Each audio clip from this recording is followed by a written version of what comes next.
겠다 해서 이 자리에 모시게 되었습니다. 이일민 청년 모시도록 하겠습니다.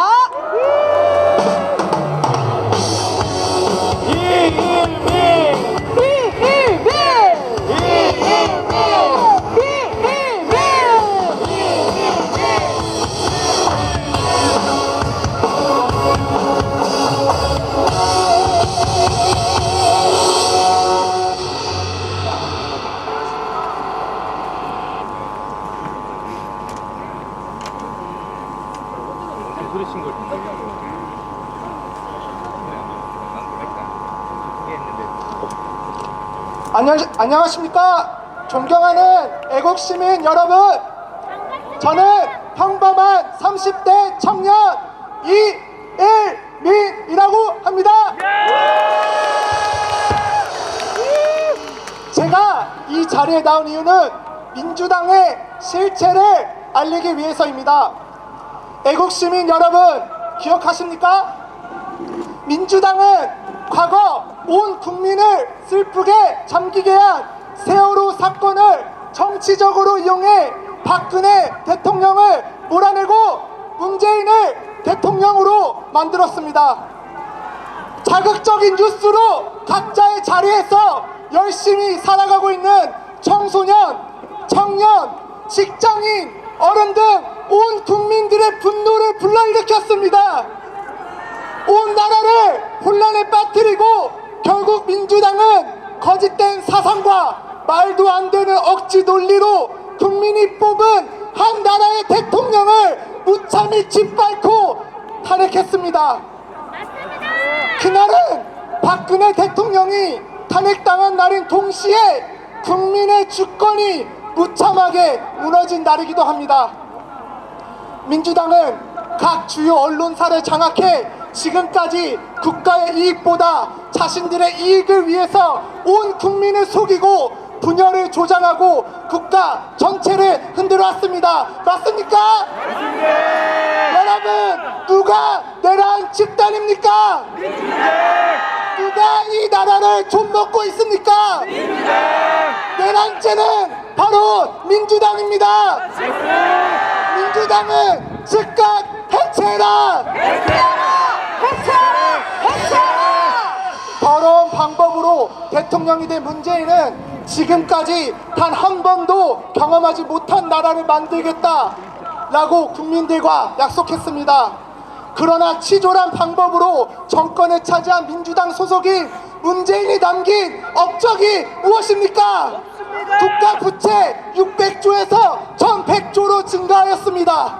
원전 산업 붕괴로 관련 기업은 줄도산하였고 중국의 비율을 맞추기 위해 추진한 신재생에너지로 인해 전기료 10배 증가, 부동산 역대급 폭등, 한미연합훈련, 방해로 국가의 안보 위기 초래, 대한민국을 대표하는 대기업을 지나친 규제로 경제 성장 방해, 북한의 간첩, 민노총, 노조원 100만 명 돌파, 반미 반일 선동으로 외교활동 방해, 민주당의 횡포는 이루 말할 수 없습니다. 윤석열 대통령님께서 물려받은 대한민국의 상황은 그야말로 최악이었습니다. 존경하는 애국시민 여러분, 중국몽에 빠진 민주당의 소속 문재인의 말을 기억하십니까? 문재인이 말했습니다. 대한민국은 중국과 운명을 함께한다. 대한민국은 중국과 운명 공동체다.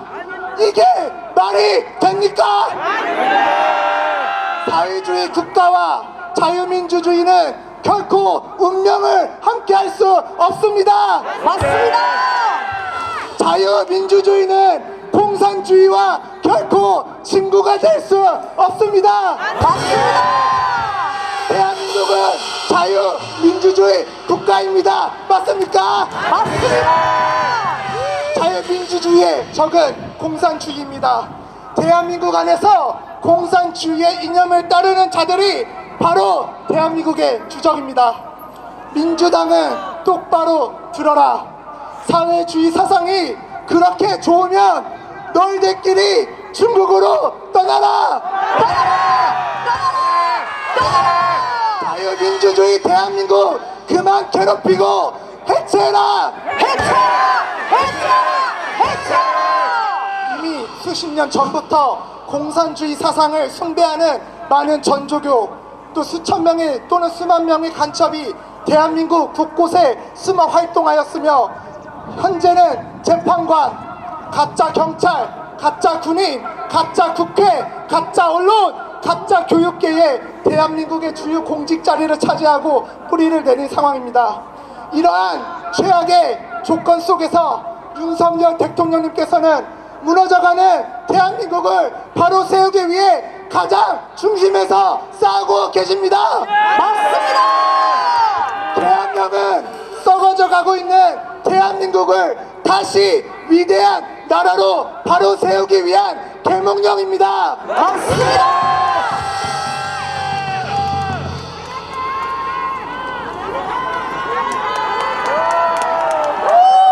자, 대국기로 응원 한번 해주세요. 윤석열 대통령 정권 아래 얼마나 많은 업적이 있었습니까? 대한민국 역사상 무역 규모 최대 실적을 기록한 것이 바로 윤 대통령입니다.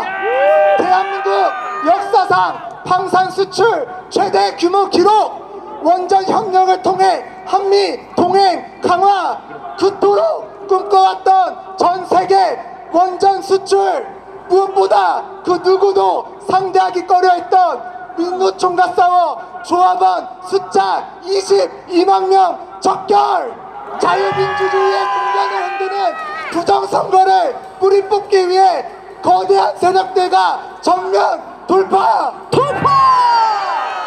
국민 여러분, 똑똑히 보십시오.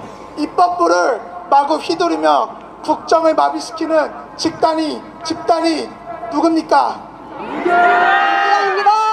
문재인에 이어 민주당 이재명은 대한민국이 한 번도 경험하지 못한 29번의 탄핵 남발로 국정을 마비시켰습니다. 헌정 초유의 단독 예산안, 간첩법 반대, 공산주의 이념에서 기반된 카톡 검열, 양구법, 노란 봉투, 성남 FC, 대북 송금, 정가 사범, 이재명 숭배.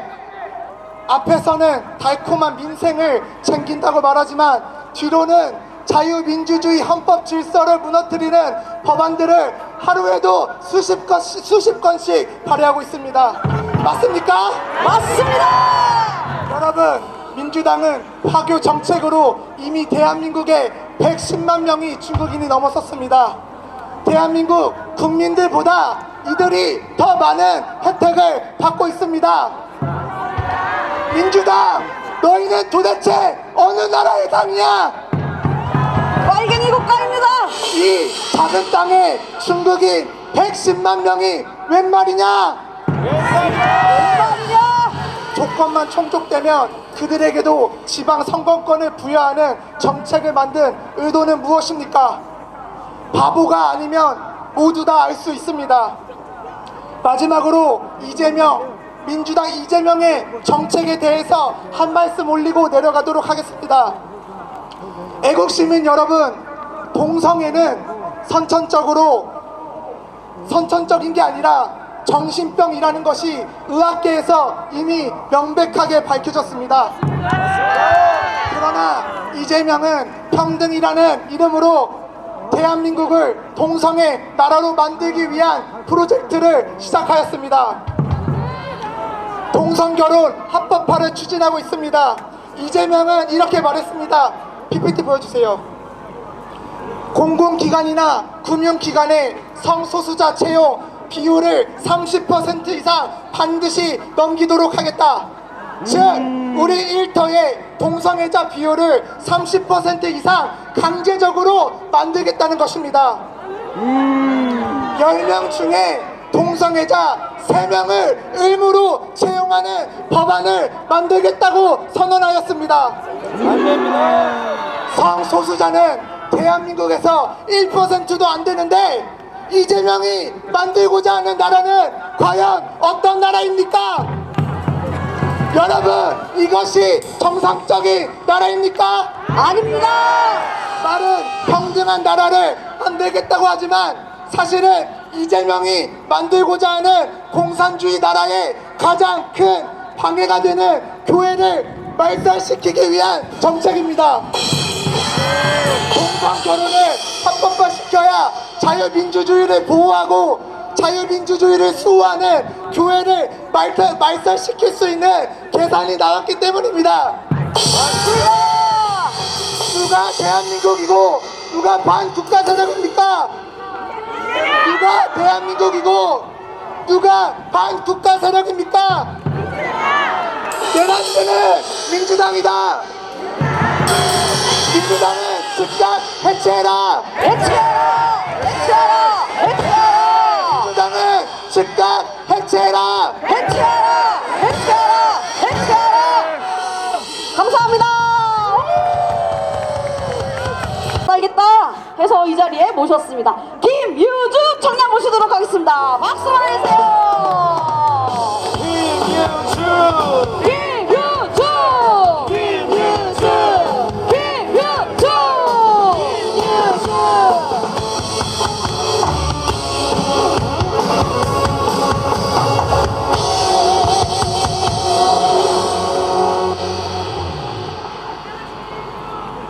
한번 살짝. 활동 처리하고 등산 몇 번 가자고 하는데 못 안녕하십니까. 저는 20대 직장인 청년 김유주입니다. 감사합니다. 네, 이렇게 이 자리에 설 수 있는 기회를 주신 하나님께 감사드립니다. 여러분, 시작하기 앞서 제 목소리를 따라 외쳐주셨으면 좋겠습니다. 제가 자유는 하면 공짜가 아니다 라고 외쳐주십시오. 자유는 공짜가 아니다! 공짜가 아니다! 감사합니다. 여러분, 우리가 이곳에 왜 나왔나요? 자유 대한민국을 지키기 위해 나오셨습니까? 자유 대한민국을 지켜달라고 하나님께 부르짖기 위해 나오셨습니까? 맞습니다. 적어도 이곳에 모인 분들의 모든 발걸음은 자유 대한민국이 결코 공짜로 주어진 것이 아니라는 것을 알기에 이 추운 날씨에도 무릅쓰고 주말에 평안함과 안락함을 버리고 온 자유 대한민국을 위한 희생의 발걸음이라고 생각합니다. 우리나라의 자유는 많은 선조들의 피와 눈물로 지켜온 것이라는 것을 다 아실 겁니다.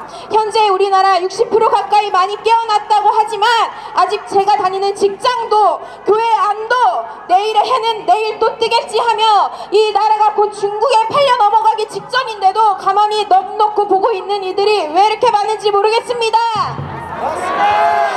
충청도가 행동이 느려서 그런지도 몰라도 물이 데워지는 냄비 안에 개구리가 익어가고 있는데도 날씨의 흐림과 좋음을 분간할 수 있으면서도 시대의 분별을 하지 못하고 있는 자들이 너무 많습니다. 맞습니다. 우리는 계속해서 목소리를 내야 합니다. 침묵하지 않고 외쳐서 깨워야 합니다. 그리고 우리 함께 눈물로 기도해야 합니다. 맞습니다. 맞습니다. 이것이 윗선조들의 희생과 비교할 수 없지만 지금 우리가 할 수 있는 최선의 방법일 거라고 생각합니다. 우리나라는 자유민주주의 국가이기에 지금 우리가 이곳에서 이재명 구속! 민주당 해체! 이렇게 외쳐도 우리 잡혀가지 않습니다. 대한민국의 대통령을 보며 탄핵하라며 독려하는 연예인들 감옥 갑니까? 안 갑니다. 왜죠? 자유민주주의 체제 안에서 표현의 자유가 허용되기 때문입니다. 욕먹으면 그만입니다. 또한 여러분, 이 집회는 기독교 측에서 준비하는 기도의 집회입니다. 이곳에 믿지 않는 자들도 있을 줄 압니다.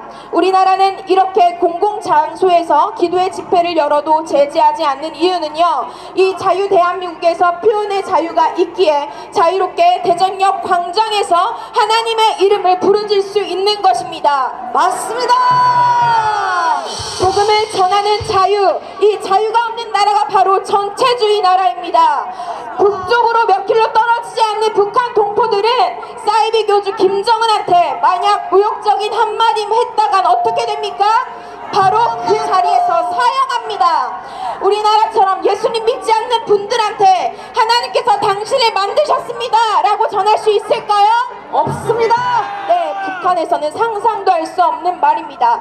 공산주의와 사회주의의 관점에서 일단 사람은 개, 돼지, 단백질 덩어리로 봅니다. 인격적인 사람, 하나님의 형상으로 지음받은 존귀한 존재가 아닌 세포 덩어리로 보기에 존재에 대한 대우는 일절 없습니다. 북한 성도들은 죽을 각오로 예수님을 믿습니다. 우리처럼 주여라고 주님의 이름을 부르짖을 수도 없어서 숨어서 지하교회에서 예수님의 이름을 숨죽여 부르짖는다고 합니다. 중국도 마찬가지입니다. 진짜 교회는 지하교회 몰래 예배하며 성경 하나 갖는 것이 소원이라고 합니다. 우리나라가 중국과 북한과 확실히 다른 하나, 바로 자유가 있고 없고의 차이입니다. 맞습니까? 맞습니다. 신앙의 자유란 국가가 교회 안에서 선포되어지는 교리에 간섭하지 못하도록 하는 것입니다. 그래서 우리가 차별금지법을 반대하는 이유 중 하나입니다. 출판의 자유의 동의어는 바로 성경 출판의 자유입니다. 구텐베르크에서 처음 대량으로 생산된 책이 바로 성경이었습니다. 대량 출판의 목적이 바로 성경 배포였기 때문입니다. 집회 자유의 동의어는 예배 모임의 자유입니다. 맞습니까? 맞습니다.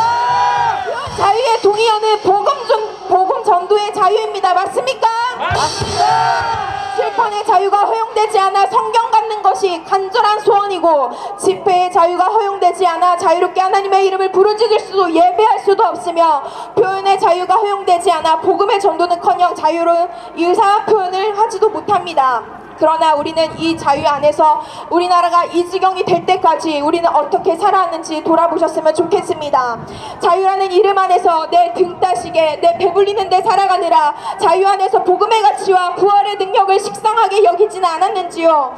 하나님께서 우리에게 주신 자유의 의지를 자기 자신의 소견대로 사용하는 바람에 선악과를 따먹었던 아담과 하와처럼 우리에게 주어진 자유가 때로 독처럼 사용되어지지 않았는지 생각해 봅니다. 우리나라가 이 지경까지 온 것은 개인적으로 99% 우리 그리스도인의 책임이 아닌가 생각해봅니다.